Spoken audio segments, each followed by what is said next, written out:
Water powder ratio और स्पैचुलेशन का setting expansion पे क्या फ़र्क पड़ेगा, ये जिप्सम प्रोडक्ट का एक बहुत इंपॉर्टेंट क्वेश्चन है। तो सेटिंग एक्सपेंशन किसका, पीओपी और स्टोन दोनों ही सेट होने के बाद एक्सपैंड करते हैं। ये इनका एक एडवांटेजियस नेचर भी है और डिसएडवांटेजियस नेचर भी है।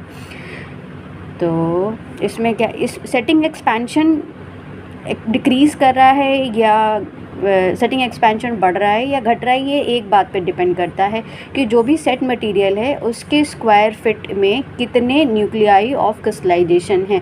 कोई भी सेट मटेरियल है उसका हमने एक वर्ग स्क्वायर फिट एरिया ले लिया और उसमें कितने number of nuclei of crystallization है, मतलब कि जो वो क्रिस्टल्स हैं सेटिंग रिएक्शन जैसे ही शुरू हो गई तो क्रिस्टलाइजेशन होना शुरू हो जाता है। तो उनके जो क्रिस्टलाइजेशन जो क्रिस्टल्स हैं उनके मॉलिक्यूल्स या एटम या न्यूक्लियाई एक वर्ग स्क्वायर फिट में कितने हैं, ये इस बात पे डिपेंड करता है, क्योंकि यही न्यूक्लियाई एक आउटबर्स्ट एनर्जी प्रोवाइड करते हैं जिससे कि उस मटेरियल का लीनियर एक्सपेंशन होता है।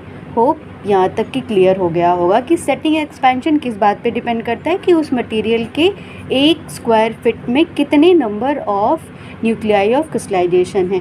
तो वाटर पाउडर रेशियो अगर बढ़ा है यानी कि मटेरियल पतला है, यानी कि जो न्यूक्लियाई क्रिस्टलाइजेशन है वो स्कार्स हैं, इसमें बहुत दूर दूर फैले होंगे और जिसकी वजह से वो कम होंगे। तो अब ये कम है तो इनकी जो आउटबर्स्ट रिएक्शन होगी, जो आउटबर्स्ट एनर्जी होगी वो कम होगी, यानी कि एक्सपेंशन कम होगा, एक्सपेंशन डिक्रीज़ कर रहा है। अब अगर यही वाटर पाउडर रेशियो कम है यानी कि मटेरियल गाढ़ा होगा, पतला नहीं होगा, तो इसमें ज़्यादा होंगे नंबर ऑफ़ न्यूक्लियाई क्रिस्टलाइजेशन। अब ये ज़्यादा होंगे तो एक्सपेंशन ज़्यादा होगा। तो ऐसे भी देख सकते हैं जो सेटिंग एक्सपेंशन है पीओपी या स्टोन का, वो वाटर पाउडर रेशियो के इन्वर्सली प्रोपोर्शनल होता है। अब दूसरी बात स्पैचुलेशन पे देख लेते हैं क्या काम करता है।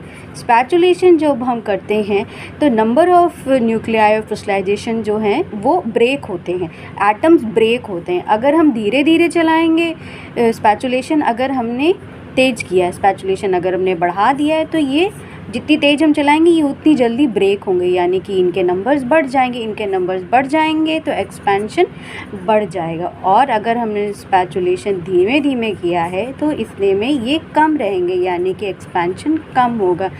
तो सेटिंग एक्सपेंशन जो है वो स्पैचुलेशन के डायरेक्टली प्रोपोर्शनल रहता है। ये एक निमोनिक की तरह भी हम इस तरीके से पढ़ सकते हैं या याद कर सकते हैं। ये बहुत ही इम्पॉर्टेंट क्वेश्चन है जिप्सम प्रोडक्ट का।